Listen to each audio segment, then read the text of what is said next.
प्राचीन समय की बात है। उज्जैन में एक ब्राह्मण रहता था। उसने खेती व्यापार आदि करके बहुत धन कमाया था। वह बहुत ही कंजूस और लोभी था। क्रोध तो उसे बात बात पर ही आ जाया करता था। उसने अपने जाति बंधु और अतिथियों को कभी मीठी बात से खुश नहीं किया। खिलाने पिलाने की बात छोड़ो, वह धर्म कर्म से भी दूर रहता था। उसकी कंजूसी से उसका परिवार और नौकर चाकर सभी दुखी रहते थे। लेकिन बदकिस्मती से नीच ब्राह्मण का कुछ धन तो रिश्तेदारों ने ही छीन लिया, कुछ चोर चुरा ले गए और बचा खुचा धन और दंड के रूप में शासकों ने हड़प लिया। धन के नाश से उसका हृदय में बड़ी पीड़ा हुई। इस तरह चिंता करते करते उसके मन में संसार के प्रति वैराग्य उत्पन्न हो गया। अब वह ब्राह्मण मन ही मन कहने लगा कि हाय, बड़ी खेद की बात है कि मैंने इतने दिनों से अब तक अपने को व्यर्थ ही इस प्रकार के सताया। जिस धन के लिए मैंने जोर तोड़ परिश्रम किया, वह न तो धर्म कर्म में लगा और न ही मेरे सुख भोगने के काम ही आया। इस संसार से पार होने के लिए वैराग्य एक नौका के समान है। अब मैं शेष बची हुई आयु से आत्म लाभ लेकर अपना कल्याण करूंगा। वह ब्राह्मण मौनी सन्यासी हो गया। वह अपना मन वश में करके पृथ्वी पर स्वतंत्रता से विचरण करने लगा। वह गांव में जीवन व्यतीत करता था। दुष्ट लोग उसे बहुत सताते थे। का डंडा छीन लेता तो कोई भिक्षा पात्र ही झटक ले जाता, कोई करम कंडल उठा लेता और कोई उस पर थूक कर गाली देता आदि अनेक प्रकार से लोग उसे सताते थे। ब्राह्मण यह सब चुपचाप सह लेता। वह समझता था कि यह सब मेरे पूर्व जन्म के कर्मों का फल है और इसे मुझे अवश्य भोगना पड़ेगा। ब्राह्मण कहता, मेरे सुख अथवा दुख का कारण न तो ये मनुष्य, न देवता, न यह शरीर और न कर्म आदि। महात्मा जन मन को ही इसका परम कारण मानते हैं और मन ही इस सारे संसार चक्र को चला रहा है। सचमुच यह मन बहुत बलवान है। मन ही समस्त चेष्टाएं करता है रहता है। अज्ञानी मनुष्य में और मेरे मन के भ्रम में फंसकर तक कष्ट पाते हैं। यदि मान ली जाए कि मनुष्य ही सुख दुख का कारण है, उससे आत्मा का क्या संबंध, क्योंकि दुख सुख पहुंचाने वाला भी मिट्टी का शरीर है। जीवन के जन्म का कारण है, अहंकार के कारण ही भटकता है। जो परमात्मा का आश्रय लेता है उसका भटकना समाप्त हो जाता है। उस ब्राह्मण का धन क्या नष्ट हुआ, उसका सारा कलेश ही दूर हो गया। अब वह संसार से विरक्त होकर संन्यास लेकर पृथ्वी पर स्वतंत्र विचरण करने लगा। इसीलिए हमें भी भगवान के शरण लेकर अज्ञान सागर को पार करना चाहिए। रेवत देश में एक देवमाली नामक ब्राह्मण रहता था। वह वेद पुराणों का विद्वान था, शास्त्र प्राणियों पर दया रखने वाला और भगवान की पूजा करने वाला था। किंतु देवमाली में एक ही कमी थी, उसे धन और घर में उसकी बहुत आसक्ति थी। धन प्राप्त करने के लिए वो कुछ भी गलत कर्म करने में भी नहीं हिचकता था। धन के लोभ में वह चंडाल से भी दान ले लेता और दक्षिणा लेकर अपने व्रत तप पाठ आदि को भी दूसरे के लिए संकल्प कर देता था। उसके 2 पुत्र हुए, जयमाली और सुमाली। पुत्रों के बड़े होने पर उस लोभी ब्राह्मण ने दोनों पुत्रों को धन कमाने के लिए अनेक उपाय सिखाया।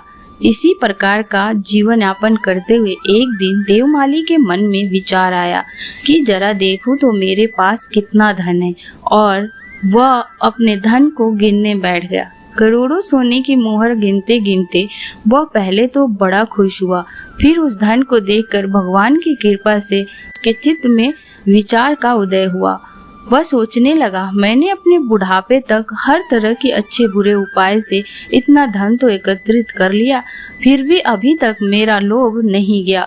अब भी मैं अपने घर में सोने का पर्वत देखने की इच्छा में रात दिन जल रहा हूँ।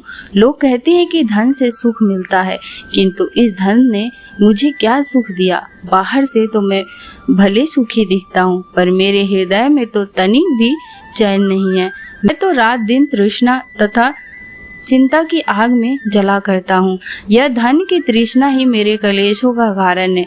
जिसको तृष्णा है वह कुछ पा जाए तो उसकी तृष्णा और बढ़ती जाती है। बुढ़ापे में नेत्र, कान, हाथ, पैर आदि सब इंद्रियां और शरीर तो दुर्बल हो जाता है, किंतु तृष्णा तो और भी बलवान होती जाती है। जिसको धन की तृष्णा है वो विद्वान होने पर भी मूर्ख है।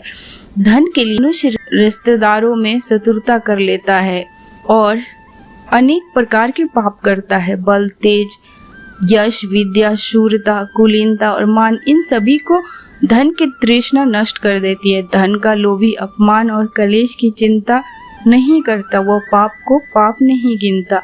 वह अपने हाथों से अपने लिए दुख और नरक का मार्ग उत्साह पूर्वक बनाता। हाय, मैंने धन की लोभ में पड़कर सारी बहुमूल्य आयु नष्ट कर दी। मेरा शरीर भी क्षीण हो गया है। पाप बटोरने में ही मेरा जीवन लगा। इस प्रकार पश्चाताप से ब्राह्मण व्याकुल हो उठा।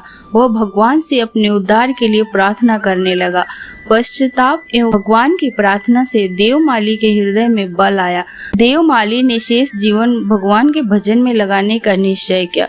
उसने स्वयं जो धन कमाया था उसका आधा धन अपने पास रखकर शेष आधे धन को अपने दोनों पुत्र में बराबर बराबर बांट दिया। देवमाली ने अपने भाग के धन से मंदिर, सरोवर, कुएं, धर्मशाला आदि बनवाए, वृक्ष लगाए, अन्न दान किए। इस प्रकार अपने अपार धन को सत्कर्म में लगाकर वह तपस्या करने आश्रम को चला गया। आश्रम में देवमाली ने पुष्प फलों से सुशोभित सुंदर वृक्षों वाला एक आश्रम देखा। यहाँ अनेक वृद्ध मुनिगण सहस्त्र चिंतन में लगे रहते थे, भगवान की सेवा करते हुए निवास करते थे। उन्हीं मुनियों के बीच में एक परम शांत तेज पूज्य महात्मा भगवान की स्तुति कर रहे थे। देवमाली ने उसके चरणों में मस्तक रखकर प्रणाम किया एवं परम तपस्वी केवल सूखे पत्ते खाकर रहने वाले महात्मा जयंती थे। ब्राह्मण ने अपना सारा इतिहास महात्मा जयंती को सुनाकर नम्रता पूर्वक उनसे अपने उद्धार का उपाय पूछा। महात्मा जयंती ने कृपा करके ब्राह्मण से कहा, तुम नित्य निरंतर भगवान विष्णु का ही स्मरण और किसी के दोष मत देखो, किसी की चुगली मत करो, सदा परोपकार में लगे रहो, मूर्ख का साथ छोड़कर श्री हरि की पूजा में ही लगे रहो। काम, क्रोध, लोभ, मोह, मद, द्वेष को त्याग कर सभी प्राणियों को सर्वदा अपने सम्मान समझो। न तो कभी किसी से कोई कठोर वचन कहो और न कोई निर्दयता का व्यवहार करो। ईर्ष्या, परम निंदा और अहंकार को सावधानी पूर्वक छोड़ दो। सभी प्राणियों पर दया करो। सत पुरुषों की सेवा करो। जो पापी है उन्हें पाप छुड़ाने का प्रयत्न करो।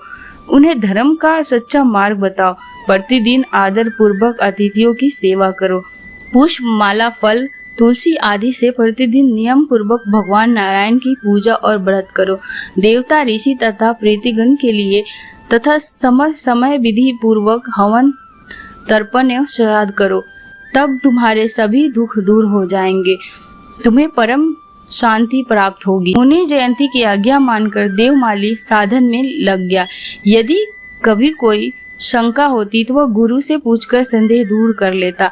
इस प्रकार श्रद्धा एवं दृढ़ता से नियम पूर्वक साधन करने में उसका हृदय निर्मल हो गया। भगवान की कृपा से उसे ज्ञान प्राप्त हुई और अंत में गुरुदेव की आज्ञा से वाराणसी काशी में आकर देवमाली ने भगवान का परम पद प्राप्त किया। इस कहानी से हमें यही शिक्षा मिलती है कि कभी भी लोभी नहीं होना चाहिए और सदैव भगवान को याद करते रहना चाहिए।